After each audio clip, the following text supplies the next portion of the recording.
So in today's video, we're going to take a look at part 2 of the Oceanwide Plaza N-scale build. Why? Because they make it like that. So for those of you who don't know me, my name is Tim and I love all things model trains, but I specialize mostly in weathering and graffiti. And today, we're taking a look at part 2 of this guy. If you missed part 1 on this project, I definitely suggest that you go and watch that. I'll link it in the description and I'll put it right here. Go back and watch that and then come back and watch part 2. Otherwise, I'm just gonna jump right in. But just to bring you up to speed, Oceanwide Plaza is an abandoned construction project downtown Los Angeles that's been abandoned for 5 years and graffiti artists have just taken over. I think it's pretty cool. I'm sorry, I know that graffiti is vandalism and all that fun stuff, but I just think it is a part of history. It's a part of graffiti history. And I think that as someone who does scale model train graffiti, I have to have it. Like I said in part 1, I have got to have this building on my layout. I'm not even modeling a specific place in the world. I'm especially not modeling Los Angeles, but I could not pass up the opportunity to build this building in N scale for my layout. Let's go ahead and hit start. So once again, the laser cutter was a huge help on this project. I could have done it without it, but it would have taken so much longer. It was so nice to just be able to draw out and cut out all of the balcony pieces out of 3mm acrylic. And they just slot right into place into the grooves that I built in the MDF structure. It was really starting to take shape, and I even did a quick test of the window detail and the window sizing before I went ahead and cut 96 windows. I did a left detail and a right detail because there's different sides to the building, so I wanted to make sure I had a left and a right, and I just went ahead and cut them out on the laser once again.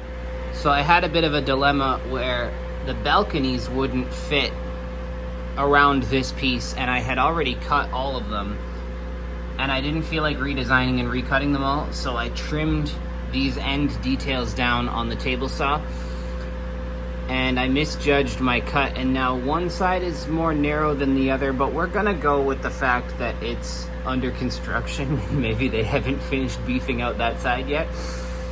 We'll go with that. And I was hoping maybe no one would notice, but now I'm pointing it out on camera, so that's fun. Once they were all cut, I was quickly reminded that everything that I do, I have almost 100 pieces of each. So I just had to pick them all up. If I had to pick them up, you gotta wait and watch me pick up every single one.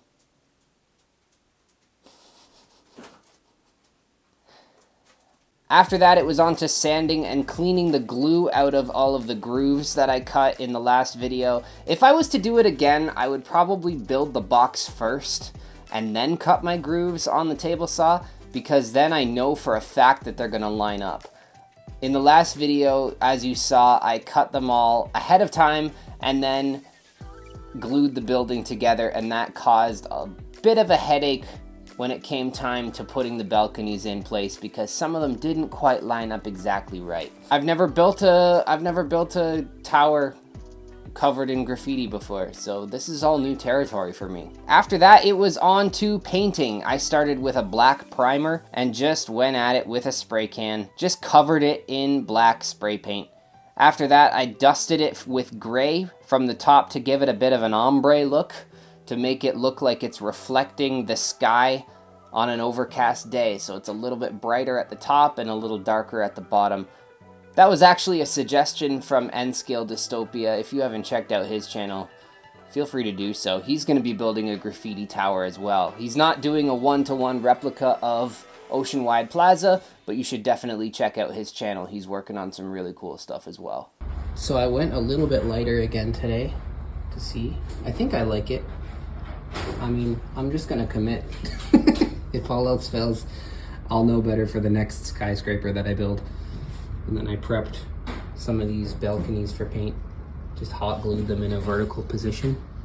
After that, it was time for painting the balconies. Once again, started with the black primer, making sure I get it from both sides to get coverage on all sides of the balconies. And then I actually dusted really quickly with the gray primer to give it a bit of a variance. And then when I added the balconies in place, I kind of shuffled them around so that it made it a little more random and a little weathered looking. I was really happy with the results of how the balconies turned out. Each one is slightly different. Once you put them all in place, it just really sells it. As I said before, I had to knife some of the grooves open a little bit wider to accept the balconies. It was actually a little bit frustrating. Looking back, I really do wish that I actually built the building first and then cut everything on the table saw. So one thing that's not fun in the slightest, I've been working on putting the balconies in, and I'm getting these massive blisters on my hand from pushing. It's not fun. I'm not looking at the camera, am I? The camera's over here. Anyway, you get the idea. I then did the acrylic detail for the front and back face. I just did grooves all the way down instead of doing individual window panes because I knew that that would take forever on the laser. I then cut out the styrene on the laser again. Like I said, this laser was a lifesaver. I want to get one for myself. But again, it's the Thunder Laser 60. So anything that I get for myself is going to be way smaller and not as powerful. But I don't care. I really want to get a laser. My birthday's next week. Maybe someone could get me one. Then came the fun part of sorting out 192 windows. After I was done with that, I glued up the front facade using acrylic solvent. I used Weld-On 3. That stuff just kind of melts the acrylic together and creates a really nice permanent bond. And now, we've got a building. It's ready for graffiti. I can't believe it. It's starting to take shape, honestly. And I've actually gone ahead and I've done one singular graffiti that I'm gonna stick right here. Just like that. I'll glue it in place when the time comes. But now I got 191 windows to go. Plus, I'm going to do some graffiti along the sides of it as well, and more details to come. Part 3 of this build is going to be 191 more pieces of graffiti, and you're not going to want to miss that. It's a lot of graffiti. It's a lot of graffiti.